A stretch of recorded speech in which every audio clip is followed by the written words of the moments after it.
நண்பர்களே, என் தம்பிகளே, உறவினர்களே, குறிப்பா தலைவர்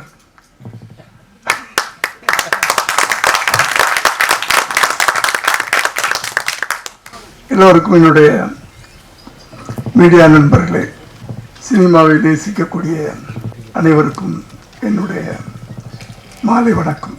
ரொம்ப நன்றி என்னைய உடனே கூப்பிட்டதுக்காக பச்சன் சார்கள்.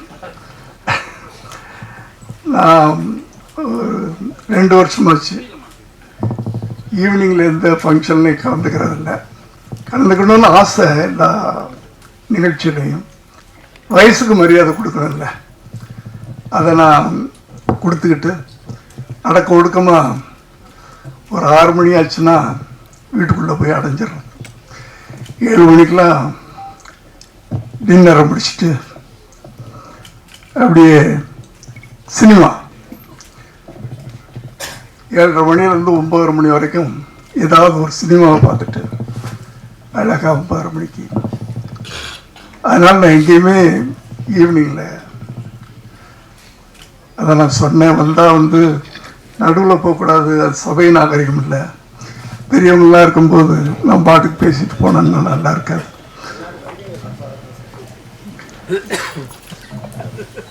நான் உயரத்தில் சொல்ல, பல விஷயங்கள் அதில் அடங்கியிருக்கு. என்னோட பெரியவங்களாம் இங்கே இருக்கிறாங்க. தலைவர்கள்லாம் இருக்கும்போது தொண்டர்கள் சின்னவங்களாமா?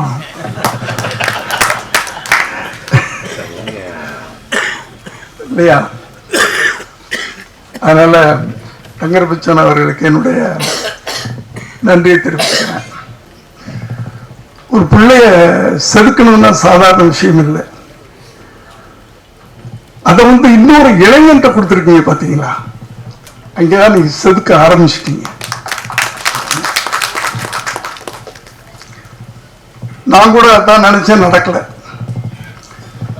என் மகன் விஜய் அவர்கள் நடிக்கணும்னு சொன்னப்போ அவரை போட்டோ ஷூட் எடுத்துட்டு, நான் இப்போ பிஸியாக 90ல் பல மொழிகளில் அவ்வளவு இதாக இருக்கும்போது நானும் அப்படித்தான் நினைச்சேன்.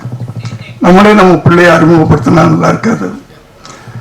அதில் பல சிக்கல்கள் இருக்கு அப்படின்னு போட்டோ ஷூட் எடுத்துட்டு அந்த ஆல்பத்தை கையில் வச்சுக்கிட்டு எத்தனையோ இயக்குநர்கள்ட்ட போயிட்டேன். நான் ப்ரொடியூஸ் பண்ணுறேன், எவ்வளோ வேணாலும் செலவு பண்ணுறேன், இவனை நீங்கள் டைரக்ட் பண்ணணும் அப்படின்னு பல இயக்குநர்கள்ட்ட போனேன். யாருமே பல தயாரிப்பாளர்கிட்டலாம் போனேன்.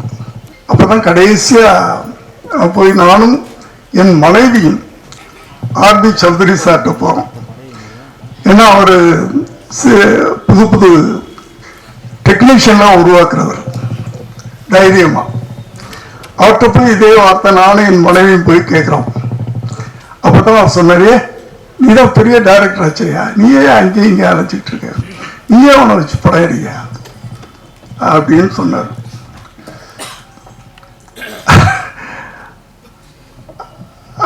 அதனாலதான் நான் கட்டாயமாக அவரை நானே வச்சு படம் எடுக்கக்கூடிய ஒரு சூழ்நிலை உருவாச்சு. ஆனா தங்கர் பச்சன் அவர்கள் ரொம்ப அழகான வேலையை பண்ணியிருக்கிறாரு. ஒரு இளைஞனை அறிமுகப்படுத்தணும், அந்த இளைஞர்கள் மத்தியில் போய் ஒரு நடிகனா பச்சக்குன்னு நெஞ்சில நிற்கணும். அப்படின்னா இன்னொரு இளைஞன் அந்த இளைஞனை உருவாக்கணும் அப்படின்னு நினைச்சு அந்த பொறுப்பை கொடுத்திருக்கிறாரு. அவரு அன்பு காட்டுறவனுக்கு நான் அடிமையா இருப்பேன், அடக்க நினைச்சா என் கோபத்தை யாராலும் அடக்க முடியாது. அதுதானே? கரெக்ட் தானே? கதையை சொல்லிட்டார் அந்த டைட்டில். என்னுடைய ஃபார்முலா தான் அது. என்னுடைய ஃபார்முலா, என்னுடைய குணாதிசயம். நாங்கள்லாம் ஒரே குணாதிசயங்கள் கொண்டாடுறோம். அன்புக்கு அடிமையா இருப்போம், அடக்கணும்னு நினைச்சா அவ்வளவுதான்.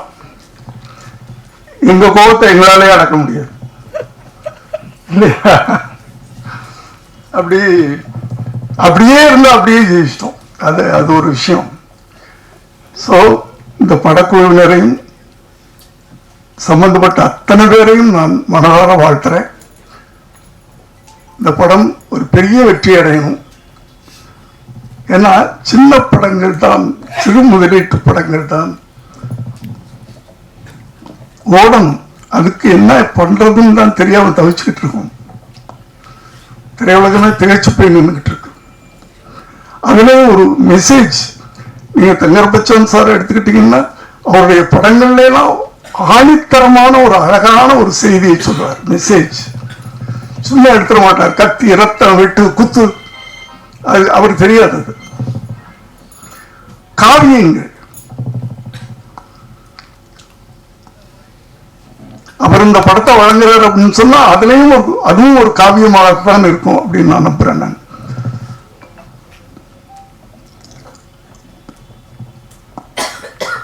ஏன்னா இப்போ அது போற இடங்கள்லாம் நான் சொல்லிட்டு தான் இருக்கிறேன். வருகின்ற எழுத்தாளர்கள், இளைய தலைமுறை எழுத்தாளர்கள், இயக்குநர்கள், அவர்களுக்கு ஒரு பொறுப்புணர்ச்சி வேணும்னு சொல்லிக்கிட்டே இருக்கிறேன். ஏன்னா சினிமான்றது ஒரு பயங்கரமான ஆயுதம், வலிமையான ஆயுதம்.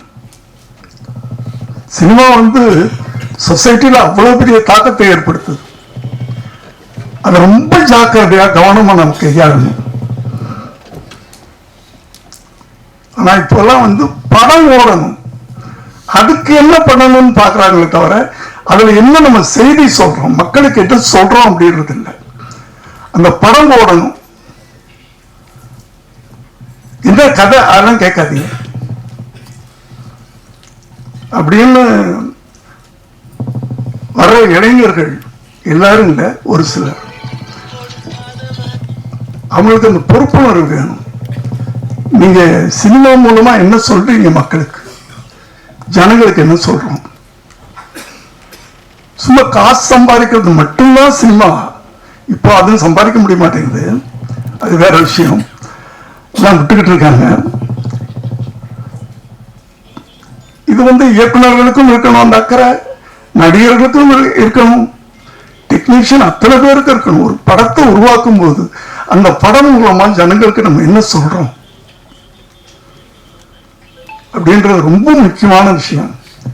இதை நான் ஒவ்வொரு மேடை கிடைக்கும் போதெல்லாம் இதை நான் அழுத்தி அழுத்தி சொல்லிட்டு இருக்கிறேன். நான் ஆகவே குறிப்பா நான் யாரையும் சொல்லலை, எந்த நடிகரையும் சொல்லலை, குறிப்பா எந்த இயக்குனரையும் சொல்ல, எந்த எழுத்தாளரையும் சொல்ல. வருகின்ற இளைஞர்கள் சமுதாயத்தை மாற்றுங்கள். உங்கள் கையில ஒரு வலிமையான ஆயுதம், சினிமா என்ற ஆயுதம் கிடைத்திருக்கிறது. அந்த ஆயுதத்தை கவனமாக நீங்க பயன்படுத்தணும்னு கேட்டு இந்த படம் மிகப்பெரிய வெற்றி பெறணும் வாழ்த்தி விடைபெறுகிறேன். நன்றி, வணக்கம்.